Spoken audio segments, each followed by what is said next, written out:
2018 से लेकर 2024 तक जितनी भी वैकेंसियां आती हैं सारे पेपर लीक हो जाते हैं यूपीएससी को छोड़कर। क्या कहना चाहेंगे गुरुदेव जी, क्या कहेंगे? जितने भी पेपर होते हैं, हाँ, जितने भी पेपर होते हैं सारे पेपर लीक हो जाते हैं जी। ऐसा क्यों हो रहा है? जब लोग योगी सरकार को कह रहे हैं कि उनकी व्यवस्था में सारी चीजें अच्छी चल रही हैं, तो फिर पेपर ही क्यों लीक? फिर गलत बात नहीं, कैमरे के सामने इस तरह का सवाल हमसे ना करिएगा, किसी और से करिएगा। कोई फिर गलत बात नहीं, कैमरे के सामने इस तरह का सवाल हमसे ना करिएगा, किसी और से करिएगा। आरओ का जो एग्जाम हुआ है, जो बच्चे इसमें रोड पर बैठे हुए हैं, जो धरना प्रदर्शन दे रहे हैं, उनके ऊपर लाठियां बरसाई जा रही हैं। क्या कहना चाहेंगे? उनका भी कैंसिल होना चाहिए या नहीं होना? नहीं, अब इसमें जोगी जी का नाम न लीजिए और मुख्यमंत्री का नाम न लीजिए। नमस्कार, आप देख रहे हैं पीजी न्यूज। मैं प्रवीण आप सभी का बहुत बहुत स्वागत करता हूं। अभी यूपी के गोरखपुर में हैं और आपको बता दें कि गोरखपुर सीएम का गढ़ माना जाता है। ऐसे में अगर हम बात करें तो हमारे साथ पूर्वांचल गांधी जी से प्रसिद्ध हमारे साथ बात करें तो डॉक्टर संपूर्णानंद महाराज जी हैं और बहुत तेजी से अगर कुछ भी सरकार के खिलाफ बोलना होता है, बहुत बेबाकी अंदाज में अपनी बातों को रखते हैं और हमेशा जन मुद्दों के हितों के लिए बातचीत करते हैं। बातचीत करेंगे। सर, सबसे पहले बहुत बहुत स्वागत है आपका पीजी न्यूज में। पीजी न्यूज के एडिटर को मेरा वेलकम। सर, सबसे बड़ा सवाल है कि अगर हम एजुकेशन विभाग को लेकर बातचीत करें, सरकार तमाम प्रकार की दावे करती है कि ये हो गया, वो हो गया, ये विकास हो गया, वो विकास हो गया, लेकिन हाल में अभी यूपीपी का पेपर हुआ, 50 लाख लड़के रोड पर आ गए, एग्जाम दिए और फिर यूपीपी पेपर लीक होने के कारण एग्जाम को रिकैंसिल कर दिया गया। जी, दो प्रश्न आपने कर लिया जी। एक तो उत्तर प्रदेश के एजुकेशन पर सवाल खड़ा किया है जी, तो और दूसरे आपने उत्तर प्रदेश पुलिस परीक्षा में जो धांधली हुई है, हाँ, पेपर लीक होने पर आंसर सीट जगह जगह हुआ, बाहर आया, तो उस पर सवाल किया। दोनों बहुत ही अलग अलग मुद्दे हैं, यद्यप कनेक्टेड हैं। देखिए, उत्तर प्रदेश की जो शिक्षा व्यवस्था है पूरी तरीके से समाप्त, टूट चुकी है। कुछ भी इसमें नहीं है, कोई दम नहीं है, एक दम नहीं है। न इसके पाठ्यक्रम सिलेबस में अब दम रह गया है, न इसकी जो सॉफ्टवेयर है, बिल्डिंग रंगाई पोताई चुनाई हो रही है, और उसमें जो सॉफ्टवेयर है पढ़ने वाला पढ़ाने वाला, दोनों जो आउटपुट देना चाहिए, जितने स्कॉलर बच्चों को अच्छा देना चाहिए, वो बिल्कुल नहीं दे रहा है। बिल्कुल कोई मतलब नहीं है। इसका दो वजह है। एक वजह यह है कि ये शिक्षा जो है मुट्ठी भर लोगों के, अमीरों के लिए अलग से शिक्षा के इंस्टीट्यूशन, कॉलेज उनके लिए अलग है, डीपीएस, दून का पब्लिक स्कूल और बड़े बड़े स्कूल उनके शहरों में धनी और अमीर बच्चों के लिए है, और एक मास स्केल पर गरीबों के लिए जो गांव में है उनको सड़ा गला अनाज खिलाने वाला मिड डे मील योजना वाला स्कूल पिछली सदी में ही चालू हुआ था, हमको लगता है मिड डे मील। तब से यह चला आ रहा है, जहां सड़ा गला अनाज खिला के, अभी मैं एक वीडियो गया था भटनी में तो देखा था, अरे यार, इस शिक्षा का पतन किया जा रहा है, शिक्षा का पतन। और अब जो है, अब हायर एजुकेशन को देखिए, विश्वविद्यालयों में वाइस चांसलर्स की नियुक्ति देखिए, और जो शिक्षकों की नियुक्तियां हो रही हैं उनका जरा ये बड़ी बड़ी जांच एजेंसियां जरा क्यों नहीं करती हैं कि किस अंधेर कोठरी में आप हायर एजुकेशन को, पूरी रिसर्च को अब आप कुचल के नष्ट कर दिए हैं। कुछ भी एजुकेशन में नहीं बचा है। और जिस मुल्क में पूरी व्यवस्था को, लोगों को, आपको कुछ उनको बधुआ बनाना हो, तो उनके शिक्षा को, उनके ज्ञान को, उनको ख़त्म कर दीजिए, हर लीजिए, उसके बाद जो इच्छा हो कर लीजिए। आपको कोई शिक्षा पूरी तरीके से समाप्त कर दी गई है, और अब कुछ बचा नहीं है। मैंने एक स्लोगन दिया है, उसमें देखिए, कायदे से देखिए, एक समान फ्री शिक्षा, फ्री चिकित्सा, फ्री जनसंचार।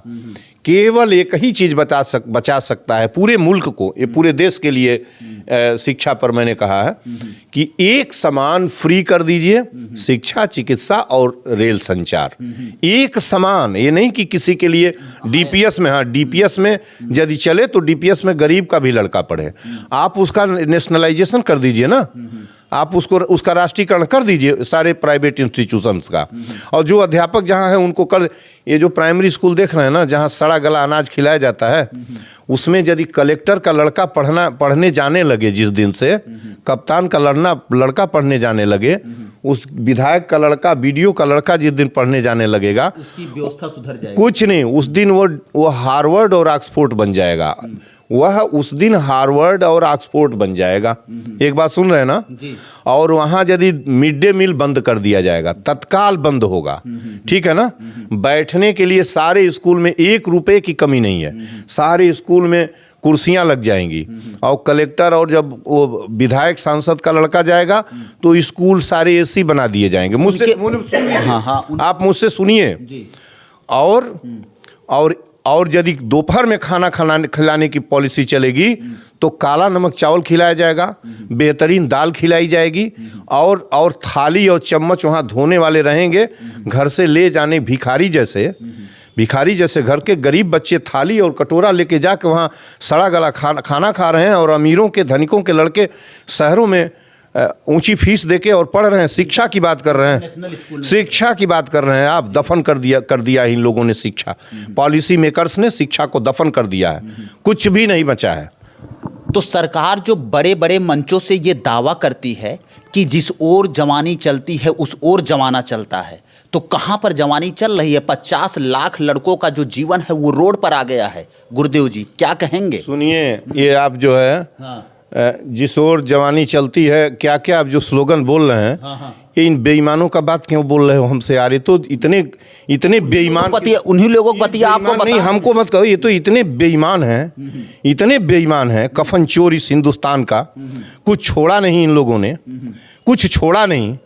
और शिक्षा आपको चाहिए, शिक्षा मिलेगी आपको, मंदिर और मदिरालय मिलेगा। हर 1 किलोमीटर पर एक मदिरालय की दुकान सामने खुलेगी, मुख्य सड़क पर मॉडल शॉप खुलेगी, और प्रत्येक 1 किलोमीटर में जानबूझकर मंदिर एक स्थापित किया जाएगा, जहां गरीब का बच्चा उसमें जाएगा, माथा टेकेगा, सब टेकेंगे, बाहर से अंदर नहीं जाएगा, बाहर टेकेगा, घर जाएगा, वहीं से उसको विद्या मिलेगा, वहीं से उसको चिकित्सा, उसको बताया जा रहा है कि मिलेगा। और ये जो अमीर है ना, इन लोगों ने यहाँ पहुँचा दिया है। एक मिलेगा आपको, ये जान लीजिए, या तो फ्री शिक्षा, फ्री चिकित्सा, फ्री जनसंचार मिलेगा, या आप जगह जगह मंदिर पाइए, मस्जिद पाइए, ये अल्लाह अकबर करिए, जय श्री राम का घंटा खूब बजाइए उसमें, ठीक है ना। जिस देश में पत्थर में प्राण डाला जा रहा हो, उस देश में यार शिक्षा की बात हमसे कर रहे हैं, हमसे सवाल कर रहे हैं। मैं क्या इसको पत्थर में प्राण अपने बाप के मरे बाप में डाल लेते, ये सब पत्थर में प्राण जो है उसमें अपने मरे पिता में डाल लेते, बेटा बंधु भाई उसमें डाल देते प्राण। ये जो मदारी किस्म के लोग हैं उसमें इनको डालना चाहिए। आप मदारी कह रहे हैं? जी, मदारी से भी गए गुजरे हैं। मदारी ऐसे ही करता है, आंख के सामने ही झूठ काम करता है, कहता है कि ये देखो ये बना दिया, उससे भी हमको तुम कह रहे हो कि पत्थर में प्राण डाल रहे हैं। तो रामायण की बात, रामायण गीता वगैरह को आप नहीं मानते?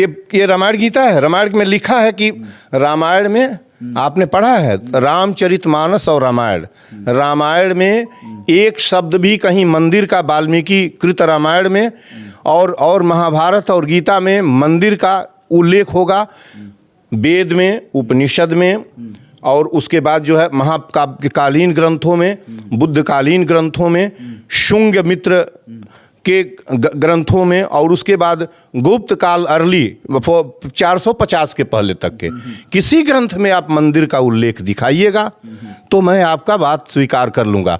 और दयानंद विवेकानंद भूल गए? पाखंड खंडनी पताका फहराया था, कहा था कि ये तो पाखंडी लोग हैं जो मंदिर और मूर्तियों की पूजा और उसमें लगे हुए हैं। आप कह रहे हैं मदारी से भी गए गुजरे लोग हैं। इन लोगों ने इस वतन का, और आप मंदिर में माथा टेकिए, शिक्षा नहीं मिलेगी आपको, नहीं मिलेगी। आप चलिए बोलिए।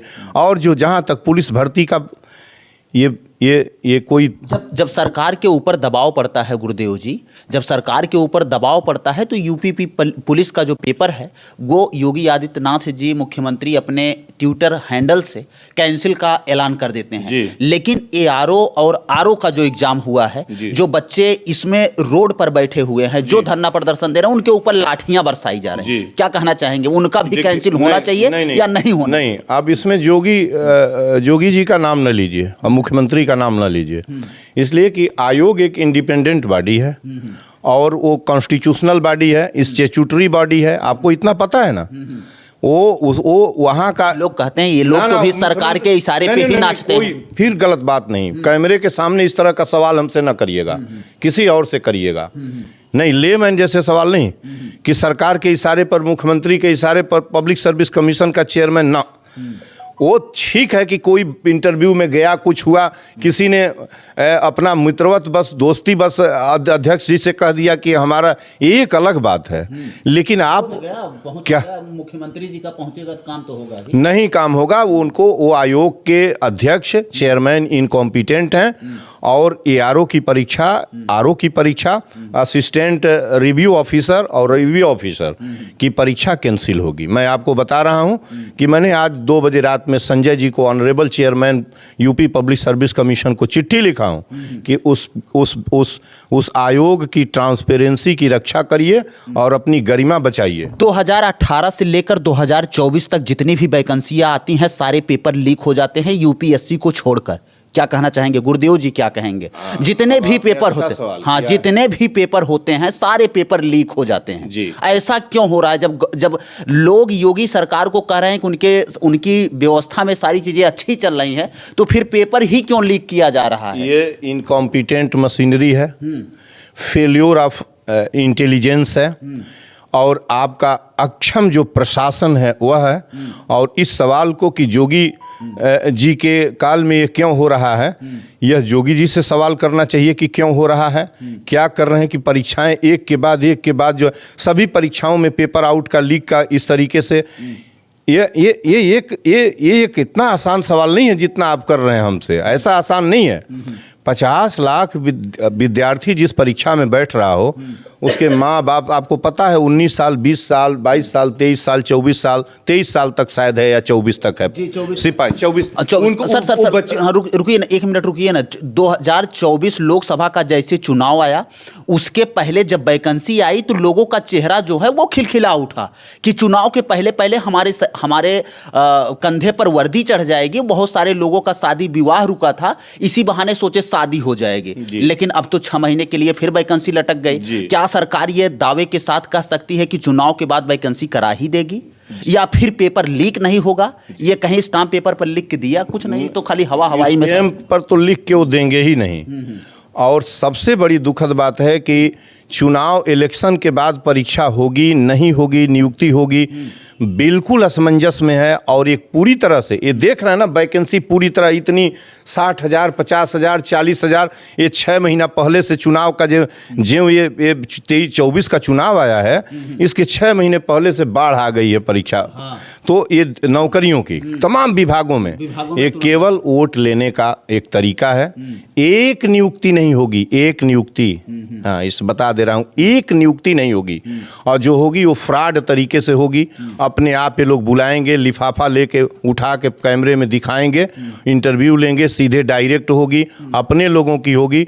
पब्लिक सर्विस कमीशन से और इलेक्शन से कोई मतलब नहीं है। Public service commission independent body है, वो पीसीएस की परीक्षा कराने जा रही है 16 मार्च से। उसके ऊपर आचार संहिता लगता भी नहीं है। चुनाव में परीक्षा तो नहीं कराती है, लेकिन आचार वो एक कॉन्स्टिट्यूशनल बॉडी है। उसको आप इस तरीके से नहीं कह सकते कि जोगी जी बोल देंगे तो वह कैंसिल हो जाएगा। नहीं, वो कह सकते हैं कि इस पर विचार करिए, अध्यक्ष को डायरेक्शन दे सकते हैं कि इस पर आप विचार करिए, और लोग उन अध्यक्ष पर दबाव डालेंगे कि ये गलत हुआ है, आप पेपर को कैंसिल करिए। हमने भी चिट्ठी लिखी है और मैं ये जान रहा हूँ कि पेपर कैंसिल होगा, पहली बात जान लीजिए। और यूपी पब्लिक्स, ये जो उत्तर प्रदेश पुलिस का, ये तो पूरी तरीके से इतना इनजस्टिस हुआ है। पेपर लीक करने के साथ ही, कैंसिल करने के साथ ही जोगी जी को ये ऐलान कर देना चाहिए कि हम अब परीक्षा इधर तो करा नहीं पाएंगे, इलेक्शन होने वाला है 1-1.5 महीने में। ये कहना चाहिए कि हम इलेक्शन के बाद इमीडिएट सबसे पहली हमारी प्राथमिकता होगी 60,000 पुलिस सिपाहियों की भर्ती करना। तब ना वो बच्चों को साहस बढ़ता, उन सबों का कलेजा थोड़ा चौड़ा होता कि हाँ उन्होंने हमको श्योर किया है। लेकिन बिल्कुल धोखा है वो जो सवाल। और गुरुदेव जी, और वो अंतिम सवाल होगा जी कि जितने लोग इस प्रकार की धांधली करते हैं, कभी कोई पेपर में ऐसा प्रमाण नहीं आता है कि उन लोगों की जेल हो गई, सजा हो गई जी। ऐसा क्यों? उनको ऐसे दोषियों को कैमरे के सामने क्यों नहीं लाया जाता है? मीडिया में क्यों नहीं बताया जाता है कि यही यूपीपी का पेपर, यही नालायक है जो यूपीपी का पेपर लीक कराया था? जी जी, तुम बात जो कर रहे हो ना, बहुत अच्छी बात कर रहे हो कि ये जो लीक करने वाले ये तरीका है ना, ये जो other than public service commission की बात मैं नहीं करता, इसलिए कि वहाँ आप कोई कुछ भी नहीं कर सकते।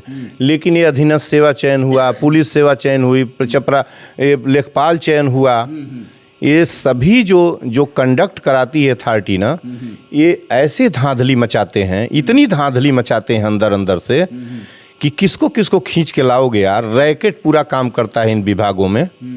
मैंने तो उस वीडियो में कहा था कि मुझे दे दें परीक्षा कराने को, पुलिस परीक्षा मुझे सौंप दें, मुझे सौंप दें। एक यदि पेपर क्या एक कहीं कोई उसमें भ्रष्टाचार या गलती आ जाएगी तो मैं अपना वजूद मिटा लूँगा। कैसे आउट हो जा रहा है पेपर, कैसे ये क्या हो रहा है धांधली भाई। ये सब करते हैं बाकायदा, अपने लोगों को भर्ती करते हैं। और क्या कोई आज ही हुआ है क्या? पिछली सरकारों में भी जब ऐसे होता था, चाहे वो मायावती की सरकार हो, चाहे वो मुलायम की सरकार। 100 रुपया में सर पेपर बिकने लगा, 100 रुपया में, 50 रुपया में टेलीग्राम पर पेपर जो है। पहले भी इसी तरीके से लीक करा के और अपने लोगों को ये सब बेईमान भर्ती करते थे, और आज भी उसी तरीके से हो रहा है। खुलकर पेपर पर्चा बंटा पुलिस का, और बच्चों को एजुटेशन करना पड़ा सड़क पर। ये इतने लज्जाहीन हैं कि इनको शर्म नहीं लगती कि एक बार तो पेपर हमने राउट कर दिया, हमको चुप हो जाना चाहिए। बच्चे आवाज़ उठा रहे हैं तो फौरन मुंह पर कालिख पोत के क्षमा मांगना चाहिए कि गलती हो गई, अब नहीं गलती करेंगे। आप ठीक कह रहे हैं कि ये क्यों नहीं लिख के देते कि अब गलती नहीं होगी। एफिडेविट पर देना चाहिए, कालिख पोत के देना चाहिए कि अब हम गलती नहीं करेंगे, परीक्षा फला दिन कराएंगे, दोबारा ये गलती नहीं होगी। ये इतने बेईमान हैं यार, इतने बेईमान हैं। इनको कौन सा कानून भगवान इनसे बचाएगा। ये पहले श्रेणी के भ्रष्टाचारी हैं, प्रथम श्रेणी के भ्रष्टाचारी हैं सभी। ये विधायिका और कार्यपालिका के सदस्यों की बात मैं कर रहा हूँ, जो मशीनरी को संचालित कर रहे हैं, जो नीति निर्देशक हैं, उनको मैं कह रहा हूँ, इन लोगों को कह रहा हूँ कि ये बचेगा नहीं वतन।